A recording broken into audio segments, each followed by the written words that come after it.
يهده الله فلا مضل له ومن يضلله فلا هادي له وأشهد أن لا إله إلا الله وحده لا شريك له وأشهد أن محمدًا عبده ورسوله أما بعد قال الله تبارك وتعالى في كلامه المجيد أعوذ بالله من الشيطان الرجيم والسابقون الأولون من المهاجرين والأنصار والذين اتبعوهم بإحسان رضي الله عنهم ورضوا عنه وأعد لهم جنات تجري تحتها الأنهار خالدين فيها أبدا ذلك الفوز العظيم۔ تمام تعریف بڑائی و کبریائی کا تنہا مستحق اللہ رب العالمین ہے۔ محمد اکرم صلی اللہ علیہ وسلم پر بے شمار درود و سلام نازل ہو۔ گزشتہ جمعہ حضرات صحابہ رضوان اللہ علیہم اجمعین کی فضیلت سے متعلق گفتگو کی گئی تھی اور قرآن مجید کی آیت مبارکہ سورہ توبہ آیت نمبر 100 پیش کیا گیا تھا، جس میں اللہ تبارک و تعالی ارشاد فرماتا ہے والسابقون الاولون من المہاجرین والانصار۔ حضرات صحابہ رضوان اللہ علیہم اجمعین کی تعریف، اللہ رب العالمین کا فرمان والسابقون الاولون، پہلے پہل سبقت کرنے والے، من المہاجرین والانصار، وہ صحابہ جن کا تعلق چاہے مہاجرین میں سے ہو یا انصار میں سے ہو، والذین اتبعوہم بإحسان، مہاجرین اور انصار کے علاوہ وہ صحابہ جو ان کے بعد آئے ان کی پیروی کیے بھلائی کے ساتھ۔ اللہ تبارک و تعالیٰ ان تمام کے تعلق سے اعلان کرتا ہے سابقین اولین، مہاجرین اور انصار میں سے، اور ان کے بعد آنے والے صحابہ اکرام رضوان اللہ علیہم اجمعین کے تعلق سے اللہ تعالیٰ اعلان کرتا ہے رضی اللہ عنہم ورضوا عنہ، کہ اللہ تبارک و تعالیٰ ان سے راضی ہو گیا اور وہ اللہ رب العالمین سے راضی ہو گئے۔ اللہ نے ان کے لیے جنتیں اور باغات تیار کیے ہیں جن کے نیچے سے نہریں جاری ہوں گی، اور وہ ہمیشہ ہمیشہ ان جنتوں میں رہیں گے۔ اس کے بعد اللہ تبارک و تعالیٰ فرماتا ہے وَذَلِكَ الْفَوْزُ الْعَظِيمُ، اور یہ بڑی کامیابی ہے کہ اللہ رب العالمین ان سے راضی اور یہ اللہ سے راضی، اور اللہ نے ان کے لیے جنتیں تیار کیا ہے جس میں وہ ہمیشہ ہمیشہ رہیں گے۔ ذَلِكَ الْفَوْزُ الْعَظِيمُ، یہ بڑی کامیابی ہے۔ اللہ کی رضامندی کسی کو مل جائے اس کے کیا کہنے۔ ویسے ہی نبی کریم صلی اللہ علیہ وسلم کا ایک فرمان کہ لا تسبوا اصحابی، کہ میرے صحابہ کو برا بھلا مت کہو، انہیں گالی مت دو۔ اس کے بعد آپ صلی اللہ علیہ وسلم نے حضرات صحابہ رضوان اللہ علیہم اجمعین کی اہمیت بتائی، ان کے اخلاص اور ان کے عمل اور ان کے جذبے کو بتایا، اور فرمایا فوالذی نفسی بیدہ، اس ذات کی قسم جس کے ہاتھ میں میری جان ہے، لو انفق احدکم مثل احد ذہبا، تم میں سے اگر کوئی احد پہاڑ کے برابر سونا خرچ کرے گا، احد پہاڑ کے برابر سونا خرچ کرے گا، تو ان کے ایک مد کو بھی نہیں پہنچ سکتا جو چھوٹا سا حصہ ہوتا ہے۔ اتنا اجر و ثواب ان کا، اتنے مخلص اور اتنے جذبے والے تھے۔ اب ہم دیکھ رہے ہیں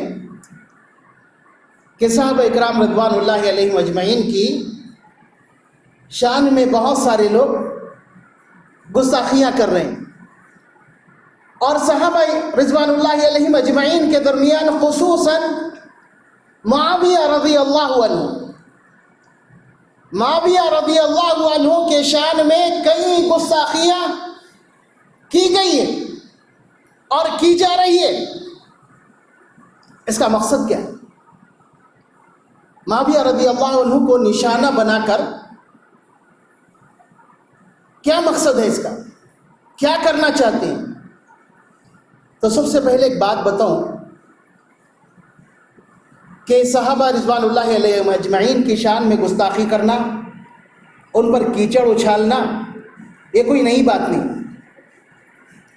نہیں، بلکہ حضرات صحابہ کے زمانے میں ہی اس طرح لوگوں نے کرنا شروع کر دیا تھا۔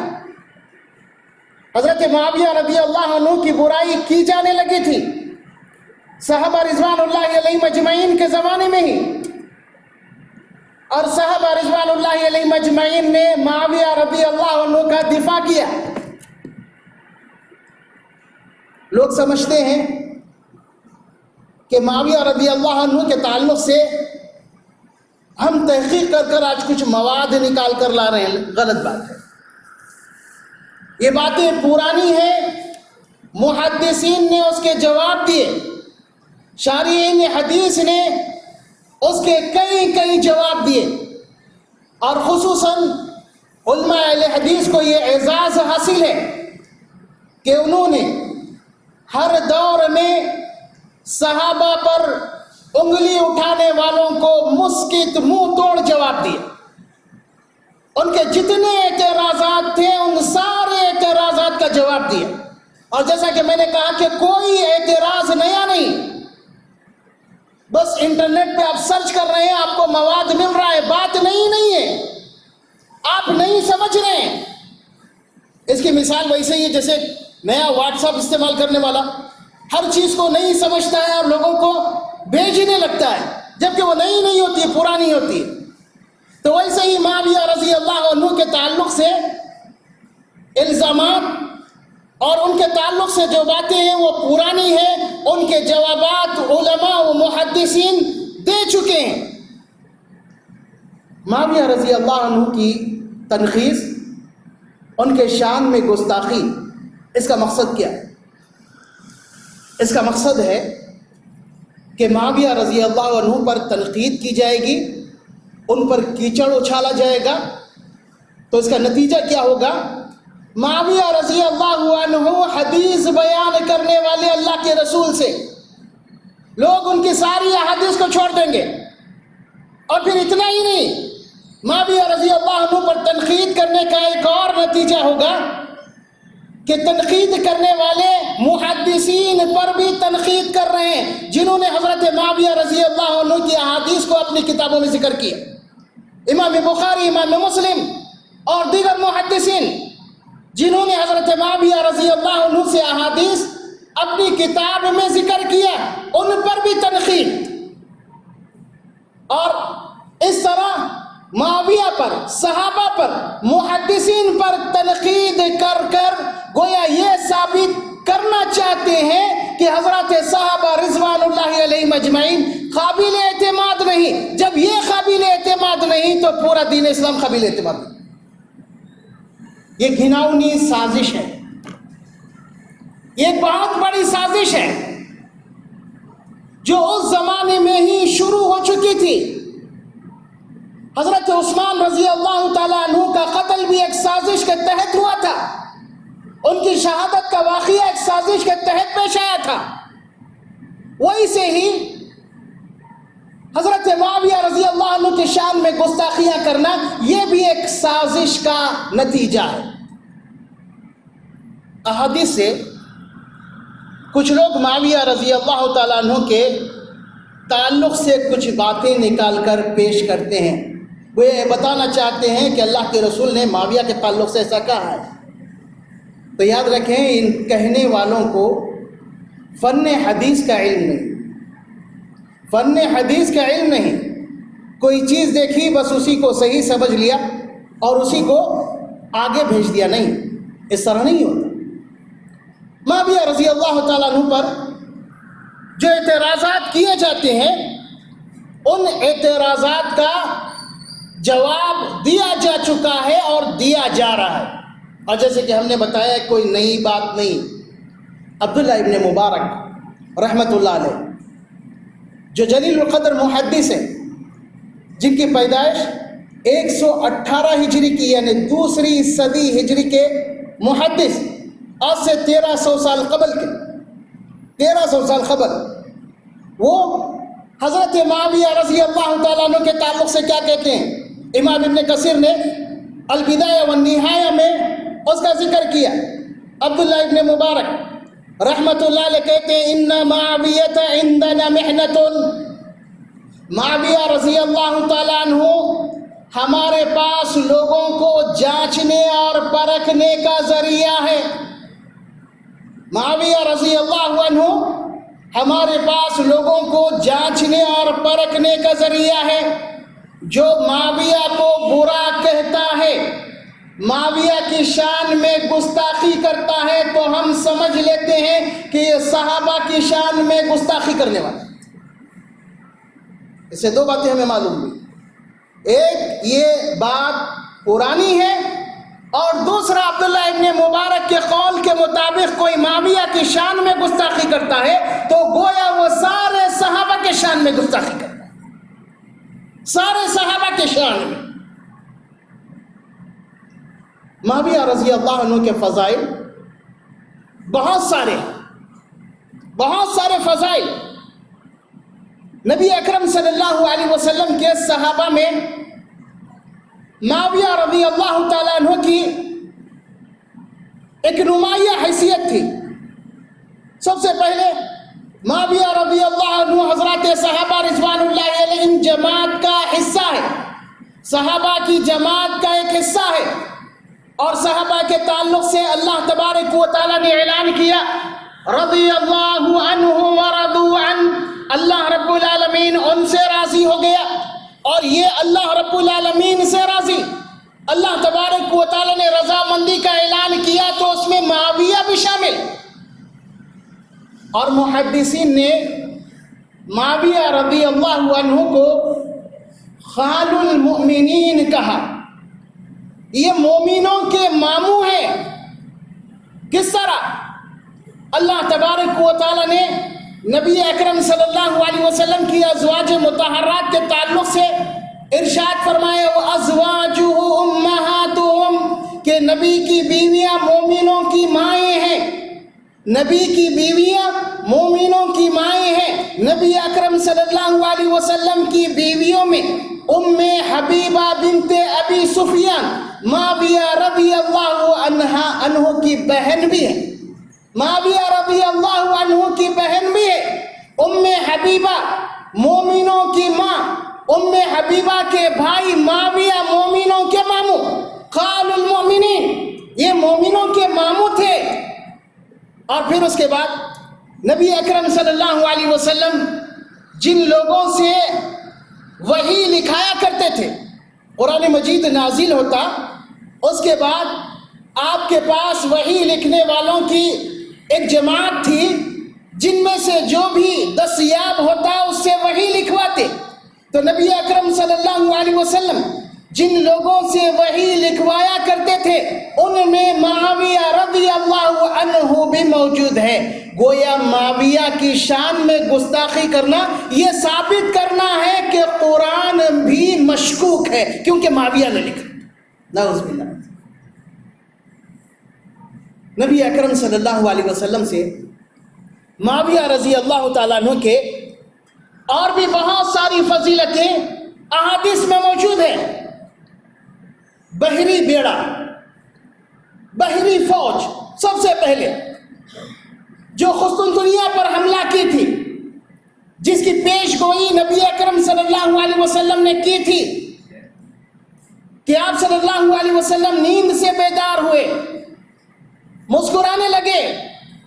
ام حرام بنت ملحان انس رضی اللہ عنہ کی خالہ وہ آپ صلی اللہ علیہ وسلم سے دریافت کرتی ہے کہ اللہ کے رسول آپ کے مسکرانے کی وجہ کیا ہے؟ تو نبی اکرم صلی اللہ علیہ وسلم نے فرمایا کہ اللہ تبارک و تعالیٰ نے مجھے خواب میں دکھلایا ہے کہ میری امت کا ایک حصہ سمندر پر سوار ہے، میری امت کی فوج سمندر پر سوار ہے، اور وہ کیسے لگ رہے ہیں؟ کالملوک علی الاسرہ، وہ ایسے دکھ رہے ہیں جیسے بادشاہ اپنے تخت پر اپنی کرسیوں پر بیٹھے ہوئے ہیں۔ اور پھر اس کے بعد اللہ کے رسول صلی اللہ علیہ وسلم سے جہاں یہ حدیث بیان کی گئی، آپ نے وہاں پر بشارت دی کہ جو لوگ سمندر پر سوار ہو کر حملہ کریں گے، اس بحری بیڑے میں شامل ہوں گے، مغفور لہم، اللہ تبارک و تعالیٰ ان سارے لوگوں کی بخشش کر دے گا، وہ سارے لوگ بخشے جائیں گے۔ اور یہ بیڑا معاویہ رضی اللہ عنہ کی معیت میں، ان کی نگرانی میں حملہ کی۔ نبی اکرم صلی اللہ علیہ وسلم نے اپنے خواب کا ذکر کیا، اور یاد رہیں کہ خواب، انبیاء کا خواب وحی ہوتا ہے، انبیاء کا خواب وحی ہوتا ہے۔ وہی اللہ تبارک و تعالیٰ نے نبی اکرم صلی اللہ علیہ وسلم کو جملہ اس بحری بیڑے میں شامل ہونے والے صحابہ کے ساتھ معاویہ رضی اللہ عنہ کی مغفرت کی بشارت دی۔ معاویہ رضی اللہ تعالیٰ عنہ، ارباز ابن ساریہ رضی اللہ تعالیٰ عنہ کہتے ہیں کہ اللہ کے رسول صلی اللہ علیہ وسلم کو میں نے سنا کہ آپ معاویہ کو دعا دے رہے تھے۔ اللہ کے رسول نے معاویہ رضی اللہ عنہ کو دعا دی، اور دعا کے الفاظ اللہم علمہ الکتاب والحساب وقیہ العذاب، کہ اللہ تو معاویہ کو کتاب کا اور حساب کا علم عطا کر اور انہیں عذاب سے بچا۔ قرآن مجید کا علم بھی دے، حساب و کتاب کا علم بھی دے، اور انہیں آخرت کے دن عذاب سے بھی بچا۔ اللہ کے رسول صلی اللہ علیہ وسلم کی ایک دعا۔ اسی طریقے سے مسند احمد میں نبی اکرم صلی اللہ علیہ وسلم کی ایک اور حدیث، جس میں آپ نے معاویہ رضی اللہ عنہ کو دعا دیا کہ اے اللہ تو معاویہ کو ہدایت یافتہ بنا، وحدی بہ، اور پھر معاویہ کے ذریعے لوگوں کو ہدایت دے۔ اے اللہ تو معاویہ کو ہدایت یافتہ بنا اور معاویہ کے ذریعے لوگوں کو ہدایت دے۔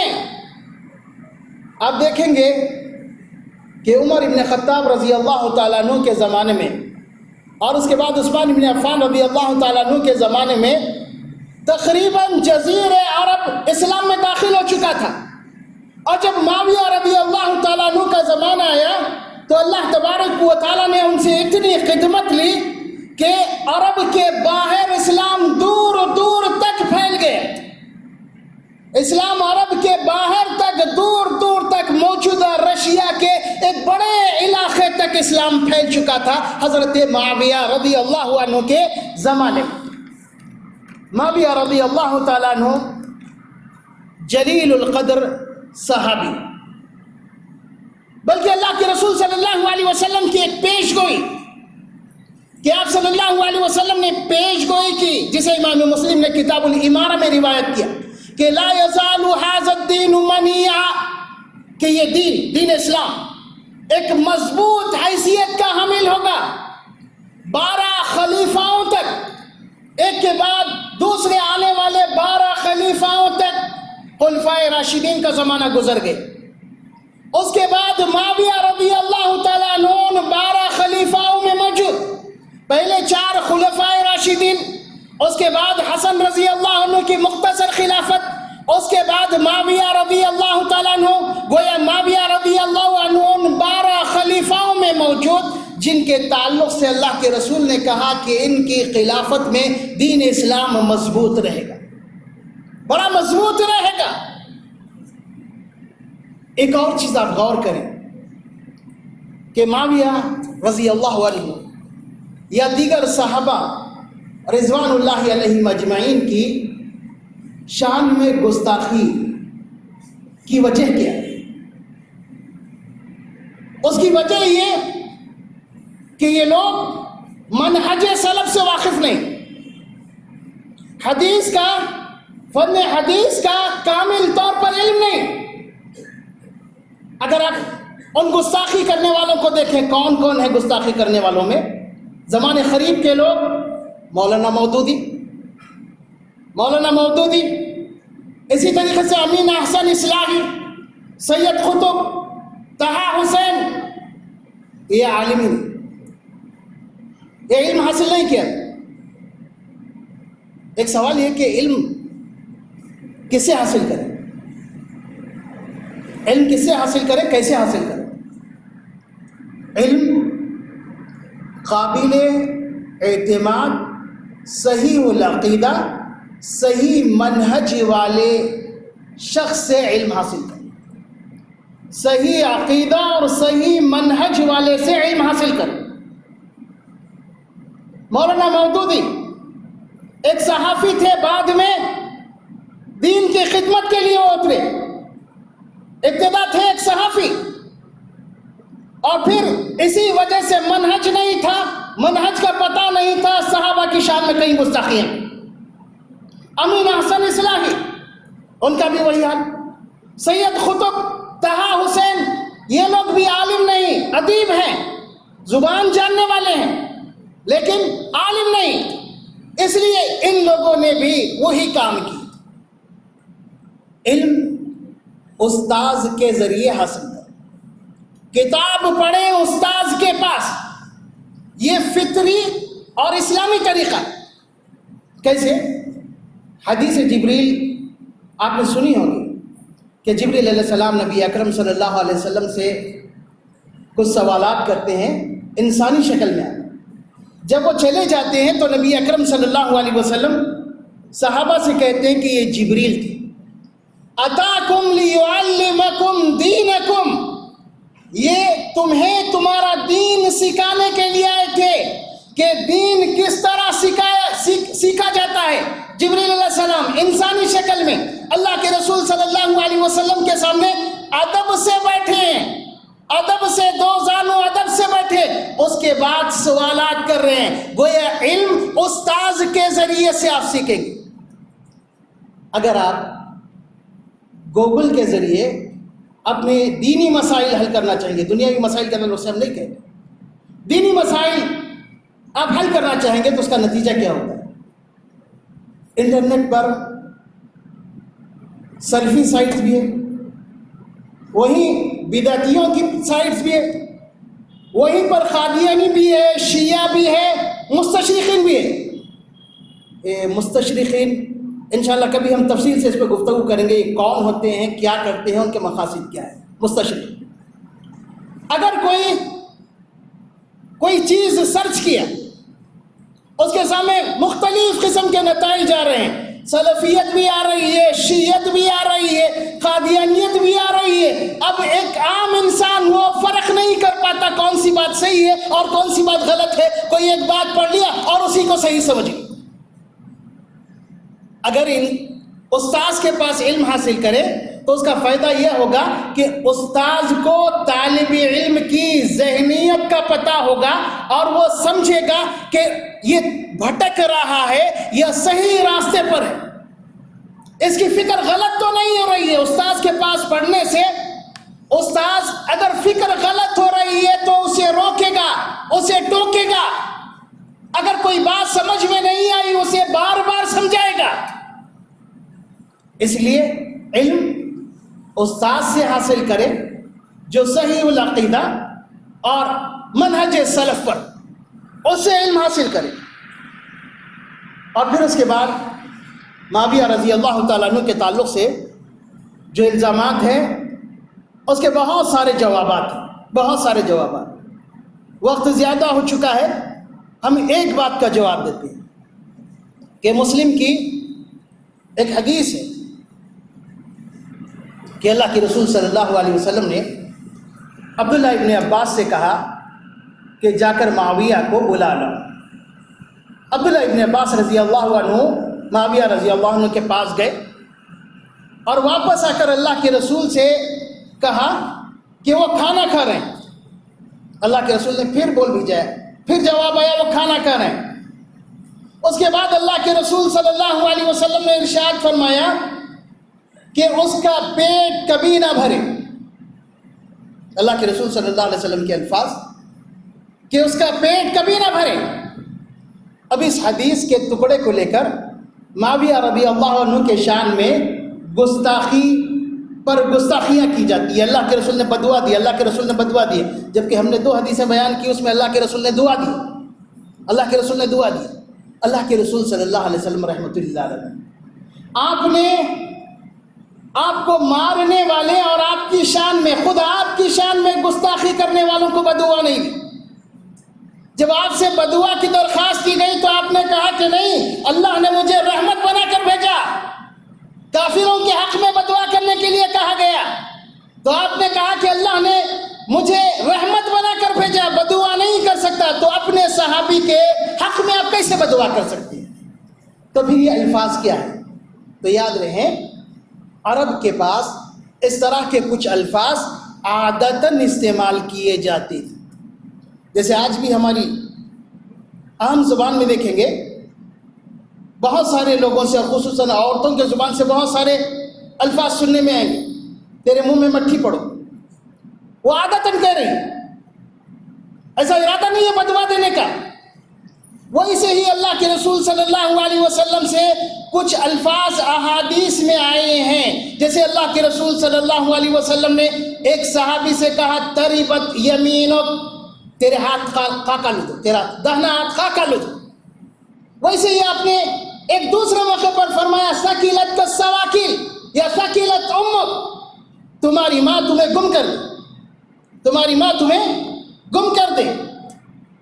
اللہ کے رسول صلی اللہ علیہ وسلم کے الفاظ معاویہ کے حق میں ہیں، لیکن اس پر سوچنے سے پہلے، کوئی تنقید کرنے سے پہلے امام مسلم رحمت اللہ علیہ اس حدیث کو کس باب میں لائے، اگر اس پر غور کر لے تو پتہ چلے گا کہ اس میں معاویہ رضی اللہ عنہ کی فضیلت ہے، معاویہ رضی اللہ عنہ کی اس میں فضیلت ہے۔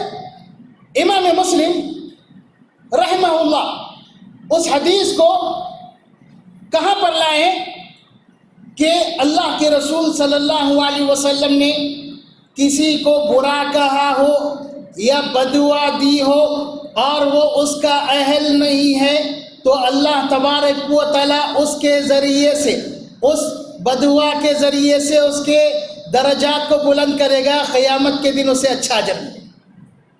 امام مسلم اس کو، اور وہیں پر امام مسلم نے ایک اور حدیث کا ذکر کیا۔